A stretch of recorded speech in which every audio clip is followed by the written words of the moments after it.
Esse exercício pede que a gente obtenha as matrizes inversas de D, E, F e G. Nessa videoaula, eu vou determinar a matriz inversa de G por um método e por outro método eu vou determinar a matriz inversa de D. Eu te deixo como exercício a matriz E e a matriz F. E também te sugiro pausar o vídeo agora, determinar a matriz inversa de G, de D, depois voltar aqui e comparar com o que eu fiz para ver se você errou, se você acertou. Assim a aula vai ser mais produtiva para você. Começando pela matriz G, eu vou utilizar o seguinte método para calcular a inversa dela, que vai ser assim, vou fazer uma aumentada, vou colocar G, e ao lado eu vou colocar a matriz identidade.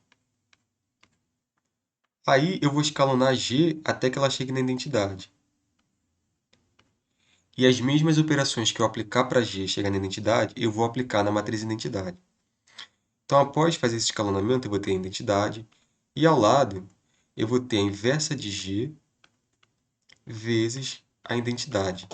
Só que a inversa de G vezes a identidade é a própria inversa de G. Pronto, já montei aqui a matriz aumentada. Aqui, vou colocar em vermelho, tem a matriz G, e aqui ao lado a matriz identidade. Agora vamos começar o escalonamento. Aqui eu já tenho o número 1, aqui menos 1 no caso. Eu tenho que transformar ele em 1, né, da identidade. Então, eu vou fazer L1 vezes menos 1. Aplicando essa operação aqui, eu chego nessa matriz aqui. Agora, eu tenho um pivô aqui. Eu tenho que zerar abaixo dele. Eu tenho esse pivô aqui, eu vou zerar abaixo dele. Então, eu vou aplicar as operações elementares na linha 2 e na linha 3.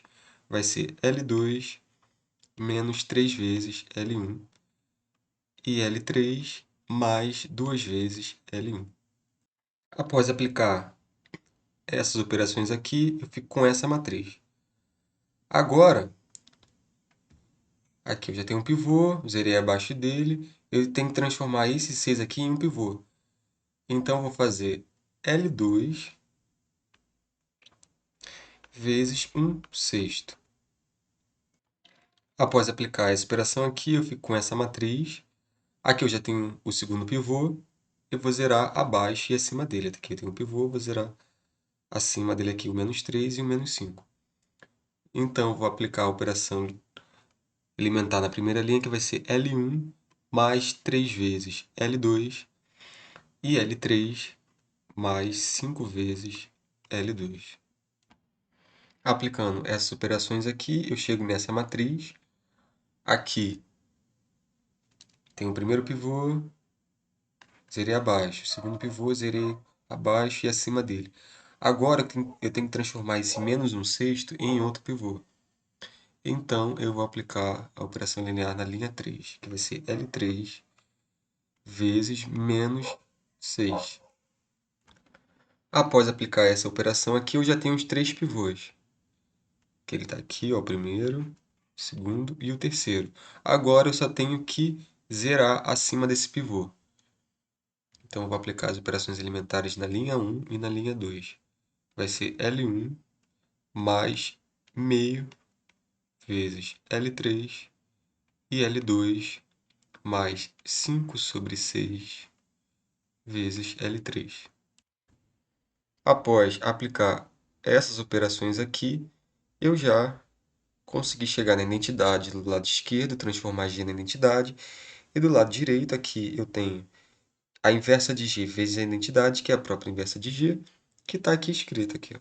Continuando, aqui eu tenho a matriz D, escrevi a matriz D, no meio eu escrevi essa matriz 2 por 2 genérica, e aqui à direita eu escrevi essa equação, que diz que a inversa de A é igual a 1 sobre o determinante de A vezes a matriz adjunta de A. Eu escrevi essa equação aqui com relação a essa matriz 2 por 2, mas ela serve para a matriz 3 por 3, 4 por 4 e assim por diante. Calcular a matriz adjunta de qualquer matriz é um pouco trabalhoso. Só que, para a matriz 2 por 2, ela sempre se repete. Ela vai ficar dessa forma aqui, ó. A adjunta de A, no caso dessa matriz aqui 2 por 2, vai ser o seguinte. A diagonal principal troca de posição e a secundária troca de sinal. Agora, tendo esses dados, a gente já pode calcular a inversa de D. Primeiro, eu tenho que calcular o determinante de D. O determinante de D vai ser 4 vezes 1, que é 4, menos 3 vezes 2, que é 6. Então, vai ficar menos 2. Agora, eu tenho que calcular a adjunta de D. Calcular não, determinar. Então, a adjunta de D vai ser o seguinte. Diagonal principal troca de posição, então vai ser 4 e 1. E secundária de sinal. Menos 2, menos 3. Agora pronto, já tenho todo o que eu preciso para calcular a inversa de D. Então, a inversa de D vai ser o seguinte. Vai ser 1 sobre menos 2, que é o determinante, vezes essa matriz aqui, que é 4, menos 2, menos 3 e 1. Fazendo esses cálculos aqui, eu chego que a inversa de D vai ser menos meio vezes 4, vai ficar menos 2. Aqui vai ficar 1, 3 sobre 2 e menos meio. Então, tá aqui, temos aqui a inversa de D.